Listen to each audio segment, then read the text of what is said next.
बच्चों आज हम लोग अल्कोहल चैप्टर में जो अल्कोहल मोनोहाइड्रिक अल्कोहल की केमिकल प्रॉपर्टीज़ को डिस्कस करेंगे। मोनोहाइड्रिक अल्कोहल की केमिकल प्रॉपर्टीज़ कौन कौन सी होती हैं, इन केमिकल प्रॉपर्टीज़ को लास्ट टर्म पर डिस्कस किया था, उसी में आगे आज डिस्कस करते हैं। अल्कोहल में जो OH ग्रुप लगा होता है उसमें H हटता है तो कौन कौन से कंपाउंड्स बनते हैं रिएक्शन कराने पर। आज उसी के आगे हम लोग डिस्कस करेंगे कि इसमें जो अल्कोहल में OH ग्रुप होता है वो OH ग्रुप रिएक्शन कराने पर क्या कंपाउंड्स बनते हैं, ठीक है ना। तो इसमें सबसे पहला देखेंगे अल्कोहल की हैलोजन एसिड से रिएक्शन कराते हैं जिंक क्लोराइड की प्रेजेंस में, तो क्या बनेगा इसमें कि ये OH H से रिएक्ट कर जाएगा और यहाँ क्या बन जाएगा RX, ठीक है, RX बन जाएगा, क्लोरोएल्कीन बन जाएगा या हैलो एल्कीन बन जाएगा। हैलो एल्कीन, X का मतलब हैलोजन और R मतलब एल्कीन, और तो हैलो एल्कीन बन गया और साथ में ये OH और H मिलकर के वाटर मॉलिक्यूल बना लेगा, ठीक है ना। इसी प्रकार दूसरा रिएक्शन देखेंगे, अल्कोहल की रिएक्शन हाइड्रोजन आयोडाइड से करा दी रेड फास्फोरस की प्रेजेंस में, तो रेड फास्फोरस से रिएक्शन कराने पर क्या बन जाएगा इसमें कि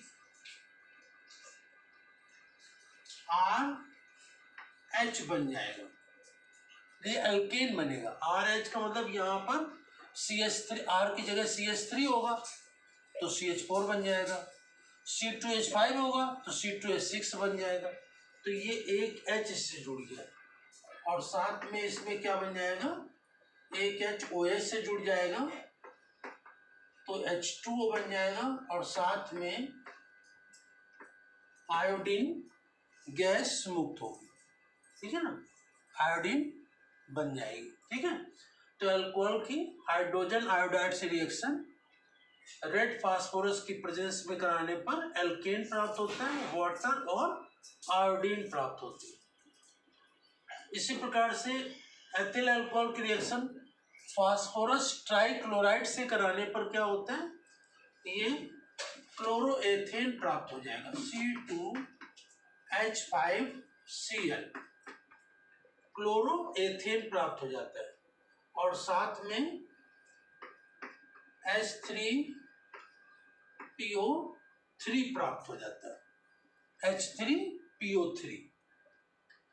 और इसी प्रकार से जैसे फास्फोरस ट्राइक्लोराइड से कराते हैं उसी तरह फास्फोरस पेंटाक्लोराइड से करा देते हैं, तो इसमें क्या प्राप्त हो जाता है फास्फोरस पेंटाक्लोराइड में, तो यहाँ पर भी C2H5Cl साथ में POCl3 प्लस HCl प्राप्त हो जाता है। यहाँ पर क्लोरीन 5 है, 3 ये 4 और ये 5, तो यहाँ पर फास्फोरस ये एथिल अल्कोहल की रिएक्शन फास्फोरस पेंटाक्लोराइड से कराते हैं तो क्लोरोएथेन C2H5Cl POCl3 और HCl प्राप्त हो जाता है।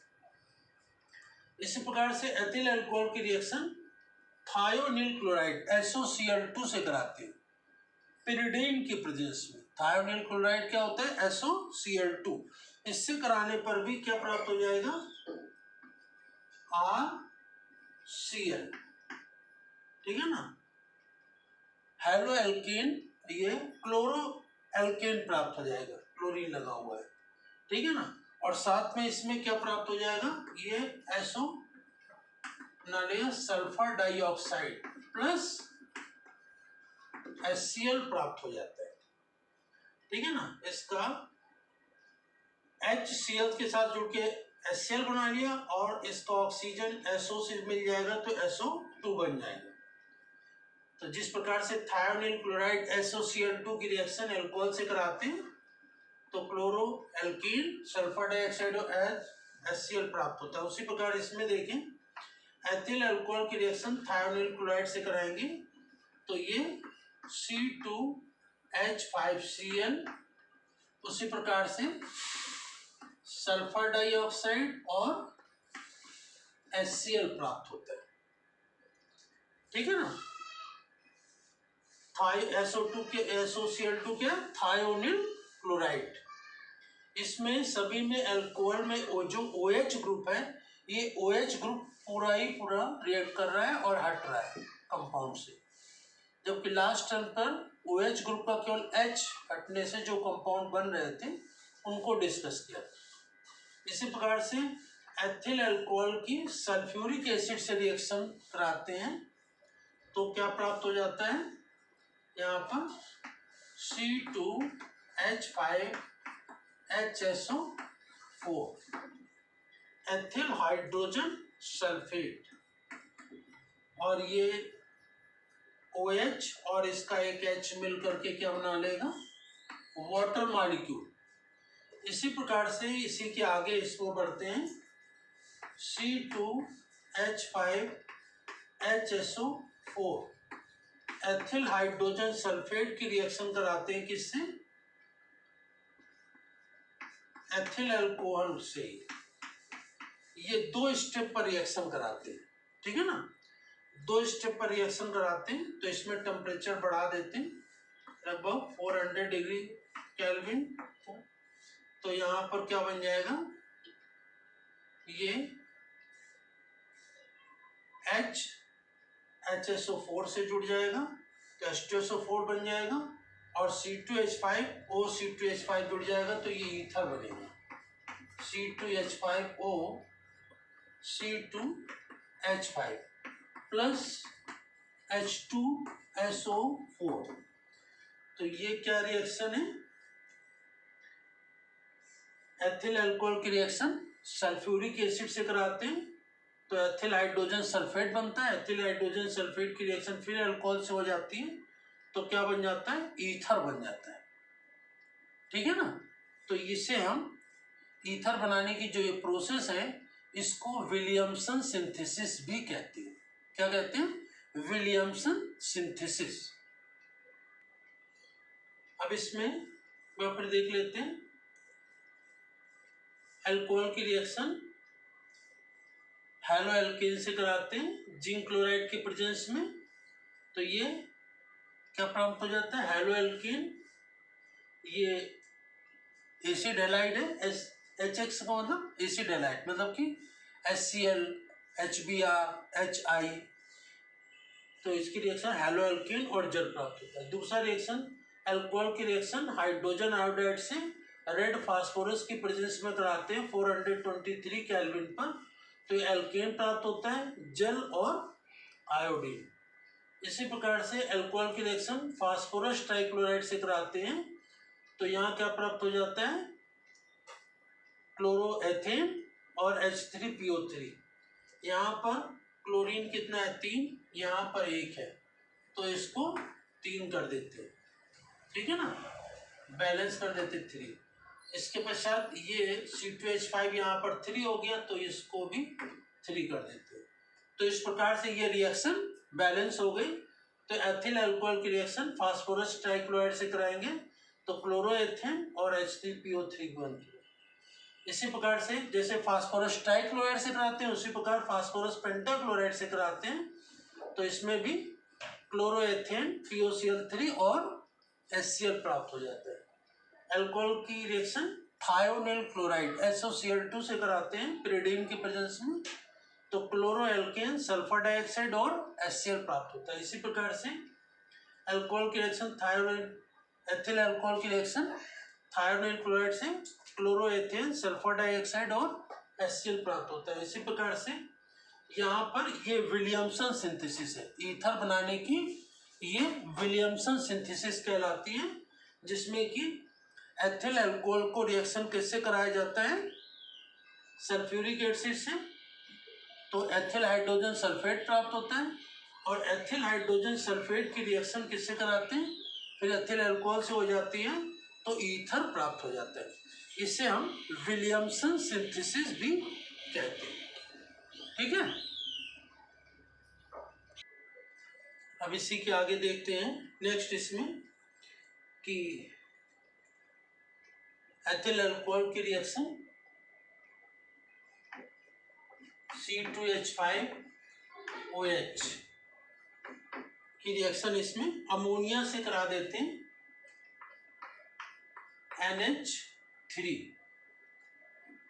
किसकी प्रेजेंस में कराते हैं,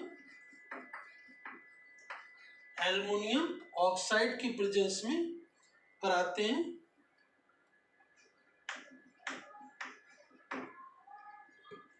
ठीक है, 633 केल्विन टेम्परेचर पर एथिल अल्कोहल की रिएक्शन अमोनिया से करा देते हैं तो इसमें क्या प्राप्त हो जाता है, ये NH3 का एक H मिल जाएगा, OH से वाटर मॉलिक्यूल बन जाएगा और साथ में क्या बन जाएगा, C2H5NH2 प्लस H2, ये पहली रिएक्शन। इसी के बाद इसी के आगे दूसरी रिएक्शन C2H5NH2 की रिएक्शन, फिर इसमें करा देते हैं इसके बाद एथिल अल्कोहल से C2H5OH। ठीक है ना, किसकी प्रेजेंस में, Al2O3 633 केल्विन पर। तो इसमें क्या हो जाता है, एक HOH से मिलेगा तो वाटर मॉलिक्यूल बन जाएगा और यहाँ पर C2H5 का whole twice NH plus H2O बन जाएगा। ठीक है ना, उसी के पश्चात इसमें लिखेंगे थर्ड रिएक्शन।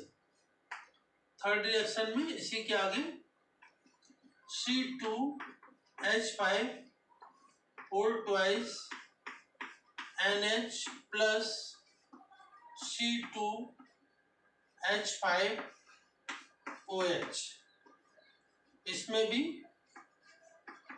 एल्युमिनियम ऑक्साइड की प्रेजेंस में कराते हैं 633 केल्विन टेम्परेचर पर। तो क्या बन जाता है, ये H और H मिलकर वाटर मॉलिक्यूल बना लेंगे और क्या बनेगा, C2H5 whole thrice N plus H2O। तो इस प्रकार से ये अमोनिया में 3 हाइड्रोजन हैं और ये तीनों हाइड्रोजन से के स्थान पर N से 3 एल्किल ग्रुप लग जाते हैं, है ना।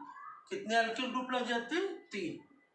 तो यहाँ पर एथिल अल्कोहल की रिएक्शन अमोनिया से कराते हैं एल्युमिनियम ऑक्साइड के प्रेजेंस में, तो ये प्राइमरी अमीन बनता है, एक एल्किल ग्रुप लगा है। फिर इसकी रिएक्शन फिर इसी से होती है step by step ethyl alcohol से, तो ये सेकेंडरी अमीन बनता है, मतलब कि नाइट्रोजन से 2 एल्किल ग्रुप लगे हुए हैं। और इसी प्रकार से फिर ये सेकेंडरी अमीन की रिएक्शन फिर एथिल अल्कोहल से होती है एल्युमिनियम ऑक्साइड की प्रेजेंस में, तो ये टर्सरी अमीन बनता है जिसमें नाइट्रोजन के साथ 3 एल्किल ग्रुप लगे हुए हैं। तो इस प्रकार से ये जो प्रोसेस होती है जिसमें कि अमोनिया की रिएक्शन हम किससे कराते हैं, अल्कोहल से, तो इसमें अमोनिया के जो 3 हाइड्रोजन होते हैं वो तीनों हाइड्रोजन लगातार एल्किल ग्रुप से रिप्लेस होते जाते हैं, जिसके फलस्वरूप इसमें क्या बनता है कि टर्सरी अमीन बन जाता है। तो इसमें टर्सरी अमीन बन जाता है। तो इस प्रकार से ये एक रिएक्शन होती है। अब इसी में रिएक्शन अल्कोहल की सल्फ्यूरिल क्लोराइड से करा देते हैं रिएक्शन। ये तो इसमें ये रिएक्शन हो जाती है। ठीक है, अब इसके बाद इसमें रिएक्शन करा देते हैं सल्फ्यूरिल क्लोराइड की, C2H5OH। इसकी रिएक्शन SO2Cl2। SO2Cl2 क्या है? Sulphuryl chloride. क्या है? Sulphuryl chloride. और इसकी रिएक्शन कराते हैं तो क्या बन जाता है? C2H5Cl प्लस साथ में बनता है H2SO4। तो इस प्रकार से इसमें एथिल अल्कोहल की रिएक्शन सल्फ्यूरिल क्लोराइड SO2Cl2 से कराने पर क्लोरोएथेन प्राप्त हो जाता है और सल्फ्यूरिक एसिड प्राप्त होता है। यहाँ पर क्लोरीन 2 है तो इसमें 2 क्लोरीन लगा देंगे C2H5Cl, और यहाँ पर एल्किल ग्रुप ये 2 हो गए तो यहाँ पर 2 लगा देंगे। तो इस प्रकार से ये रिएक्शन बैलेंस हो जाएगी। तो इसमें हम लोगों ने जो अल्कोहल मोनोहाइड्रिक अल्कोहल होता है, मोनोहाइड्रिक अल्कोहल जिसमें कि एक OH ग्रुप लगा होता है, तो उसकी केमिकल प्रॉपर्टीज क्या क्या होती हैं, कुछ रिएक्शन जो है हम लोगों ने डिस्कस किए। लास्ट टर्म पर कुछ डिस्कस किए थे। अब इसके पश्चात नेक्स्ट टर्म पर इसी के कुछ और रिएक्शन हम लोग डिस्कस करेंगे। Thank you.